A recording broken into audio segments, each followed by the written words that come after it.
Hello friends, कैसे हैं आप सब। तो फ्रेंड्स, ये जो वीडियो है वो है मगध महाजनपद को लेकर।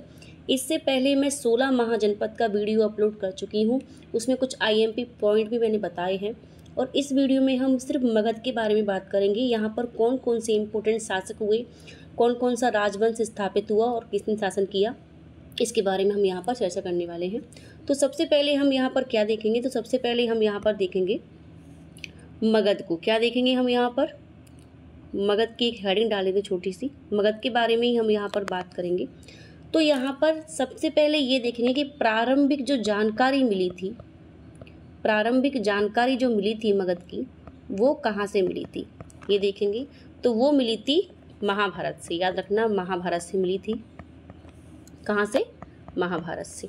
प्रारंभिक जो जानकारी मिली वो कहाँ से मिली? महाभारत से मिली। उसके बाद अगर देखें यहाँ पर सबसे पहली, अगर कहें सबसे पहली या फिर प्राचीन राजधानी जो थी वो क्या थी? गिरिब्रज। याद रखना क्या थी? प्रारंभिक राजधानी या फिर जो प्राचीन राजधानी थी वो क्या थी? तो वो थी गिरिब्रज। गिरिब्रज या फिर राजगृह भी इसको बोलते थे। इसे आपको याद रखना है। अब हम यहाँ पर देखेंगे सबसे इम्पोर्टेंट कुछ पॉइंट, जिसमें है मगध में राजाओं का क्रम। क्या देखेंगे? राजाओं का क्रम, और क्रम से ही हम इसको याद रखेंगे। ये आप याद रखिएगा, कौन कौन से शासक हुए थे उनको हम देखेंगे, शासकों का क्रम देखेंगे यहाँ पर। तो यहाँ पर सबसे पहले बिंबिसार ने क्या किया था? बिंबिसार ने किस वंश की स्थापना की? यहाँ पर हर्यक वंश की। आपको याद रखना है, बिंबिसार ने हर्यक वंश की जो है स्थापना की। उसके बाद अगर यहाँ पर बात करें फिर कौन आया, उसके बाद आया शिशुनाग। शिशुनाग ने क्या किया? फिर नाग वंश की स्थापना हुई यहाँ पर। मतलब हर्यक वंश के बाद कौन सा वंश आया? नाग वंश आया। और उसकी स्थापना किसने की? शिशुनाग ने की। ये आपको याद रखना है। उसके बाद हम यहाँ पर देख लेंगे महापद्मनंद। महापद्मनंद के बारे में। महापद्मनंद ने नंद वंश की स्थापना की। ये बहुत इंपॉर्टेंट है, इसे भी हम यहाँ पर देखेंगे। और अंतिम जो शासक था, इसे भी याद रखना, कभी कभी आ जाता है कि नंद वंश का अंतिम शासक कौन था, तो वो था घनानंद। और इसी घनानंद को चंद्रगुप्त मौर्य ने अपने गुरु चाणक्य की सहायता से क्या किया था? पराजित किया था और मौर्य वंश की नींव डाली थी। ये भी आपको याद रखना है। उसके बाद क्या हो जाएगा यहाँ पर? चंद्रगुप्त मौर्य।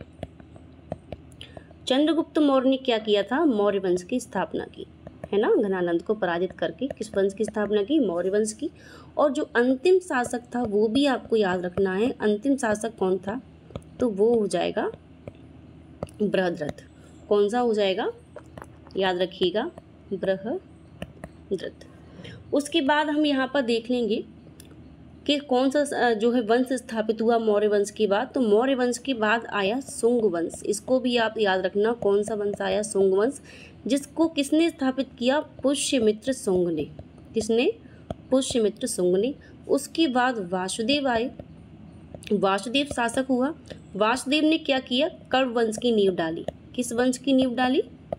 कण्व वंश की। ठीक।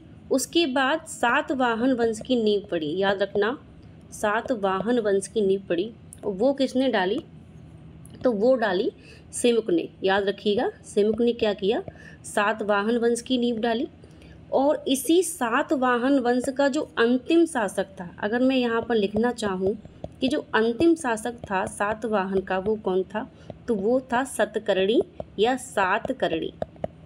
ठीक। और इसके बाद सातवाहन वंश के बाद फिर कौन सा वंश जो है स्थापित हुआ मगध में? तो वो हुआ गुप्त वंश।